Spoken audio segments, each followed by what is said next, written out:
to a gambling house or a dance hall. I used to go often because I love to dance.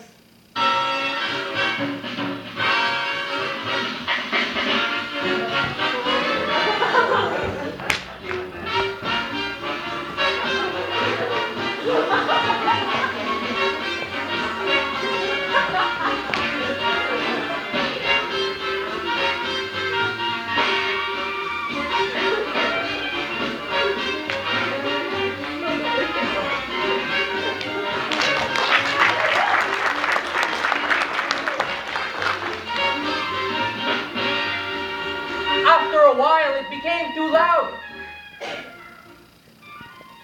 I had remembered Miss Strandon and found the library. But you don't believe me. Oh, I am proud to have my Los Angeles Public Library card.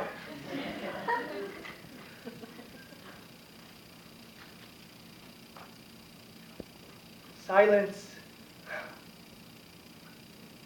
It smells of knowledge.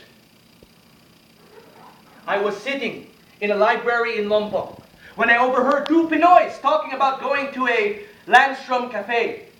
My curiosity led me there later that night.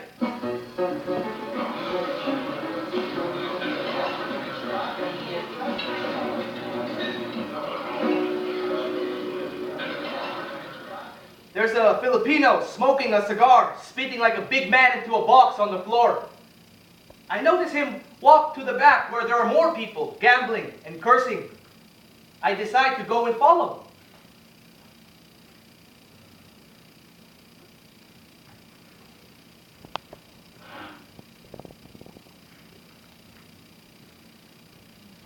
Hoi! Hoi! Carl! Carl? I won't shoot. It's me. It's Amado, your brother. Look at you. You've grown. I had a good job, Carl, but the depression came. You should not have come to America, huh? Now, Carl, you can never go back. Oh.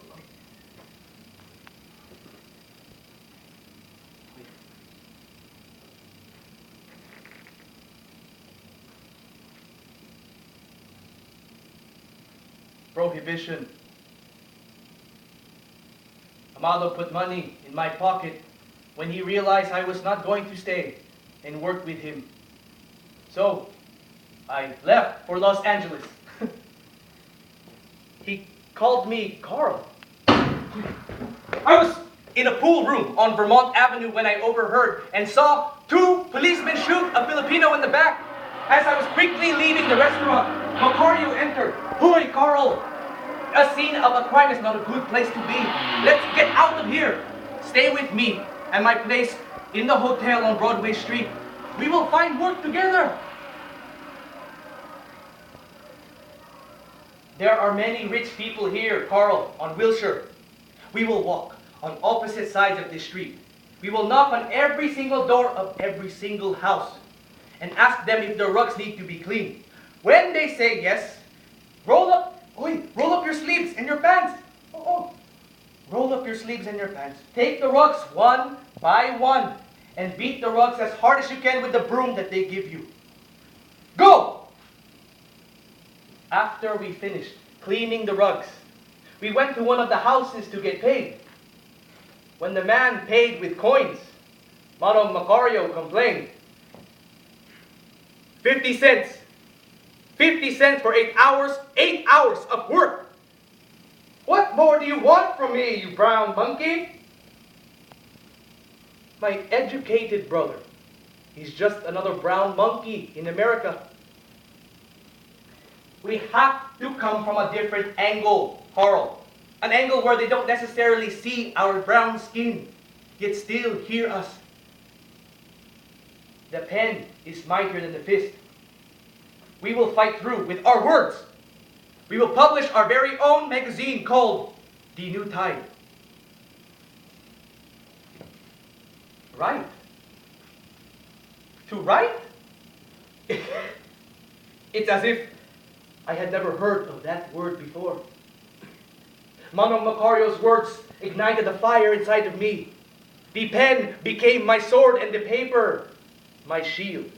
I saw myself talking to millions without ever opening my mouth. Milagro was one of our newspaper reporters, and with the help of Jose and Gonzo, we interviewed workers everywhere. When we published our first issue, we took 100 copies and distributed them.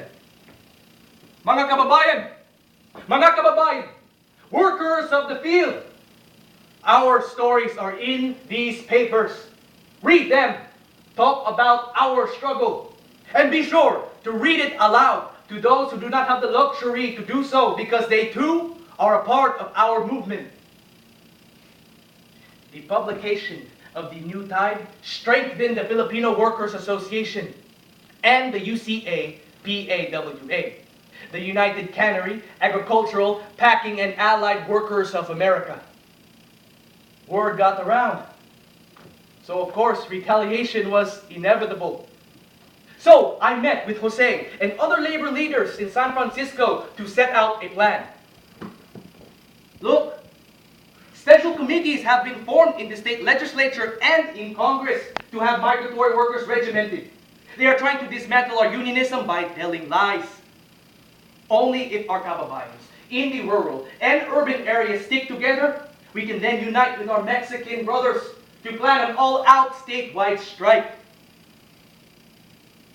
It was a long road ahead for all of us. I was with Jose in Santa Maria when we heard Milagro was having trouble in San Jose. We immediately took the first bus over there, but we could not find Milagro.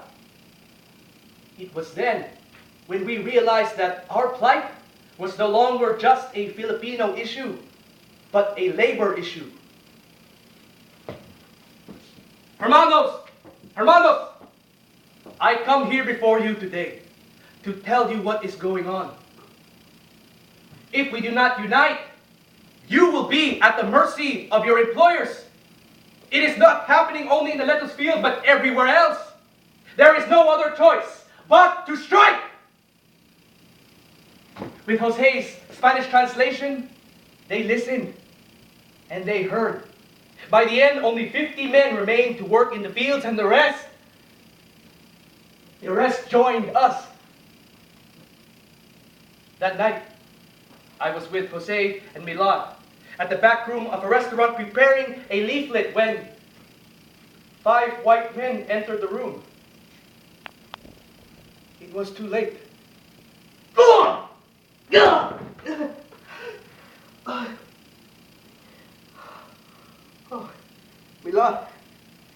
Milagro, you're bleeding. Before I could say another word, they grabbed him and dragged him. Now this is the right spot. Tie him up to the tree. Tie that other one to the tree and make sure you take off his clothes first. Lester, grab the ropes. Get the tar and the feathers. Now go on, Frank. Hit this one as much as you want. Make as much noise. No one can hear you out here, you goo-goo. That's it. Let that blood fall over you, boy. Now you listen here. Don't mess around with the Mexican, boy. They're ours. Oh, don't you worry, goo-goo. We're gonna make you a brown monkey that flies.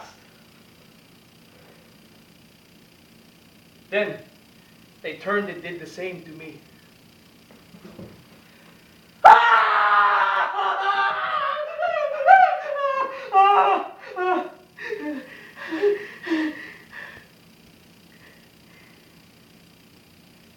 When they were done with us, they went inside their car and got drunk with whiskey. Somehow we managed to escape.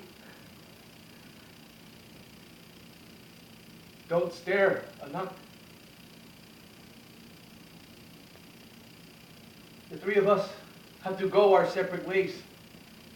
I recall avoiding a police car passing when I had found myself in San Jose, where a white woman helped me to recover before I went back to Los Angeles. There are many white people who are compassionate towards me. And one of them was Dora. Dora, whose hair was the color of the sun and smelled of mint leaves. She taught me how to laugh again. What makes you think, Dora, I would be useful to the Young Communist League? I don't know anything about it. I'm not being silly, Dora. It's a poem I'm writing.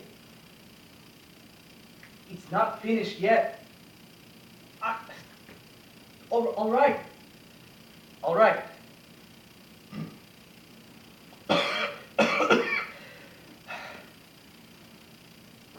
He was not homeward to the first known land, nor escaped to white sea sprays blossoming on inland shore, but a vast heritage of war and destruction breaking, too soon for the living and the willing to die.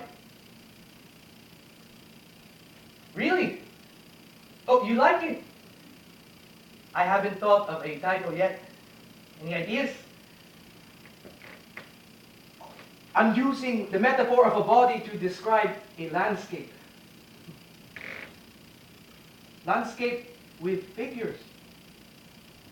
Yes, of course, beautiful. Thank you. Yes, Dora, I will write more poems. Poetry became my voice, and Dora, the music.